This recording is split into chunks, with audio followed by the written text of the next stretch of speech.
जरा, अगर मैं तुमसे पूछूं गॉड क्या है, किसी के लिए गॉड एक मूर्ति है, किसी के लिए एक शक्ति और किसी के लिए एक अनदेखी एनर्जी।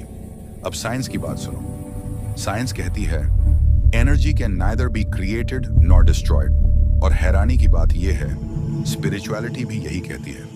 गॉड कभी बना नहीं और कभी खत्म भी नहीं होगा।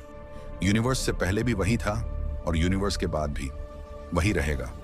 अब आइंस्टाइन को याद करो, E=mc², यानी मैस भी एनर्जी ही है।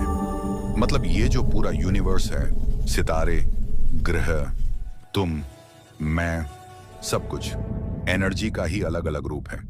गीता में श्री कृष्ण कहते हैं यह संपूर्ण ब्रह्मांड मेरी ऊर्जा का ही एक अंश है।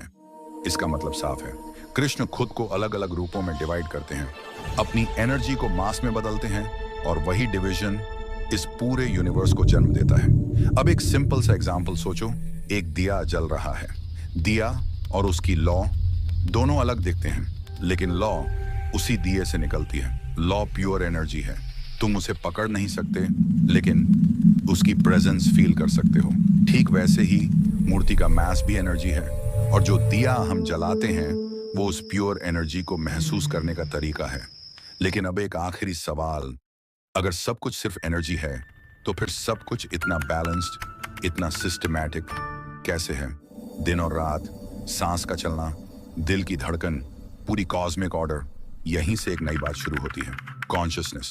गॉड सिर्फ एनर्जी नहीं है, गॉड उस एनर्जी की कॉन्शियसनेस है। वही कॉन्शियसनेस जो रूल्स बनाती है, जो बैलेंस बनाए रखती है और जो हमें सोचने, समझने और महसूस करने की शक्ति देती है। इसलिए जब हम कहते हैं गॉड इज एवरीवेयर, तो उसका मतलब बस इतना है, एनर्जी हर जगह है और उस एनर्जी की कॉन्शियसनेस ही गॉड है।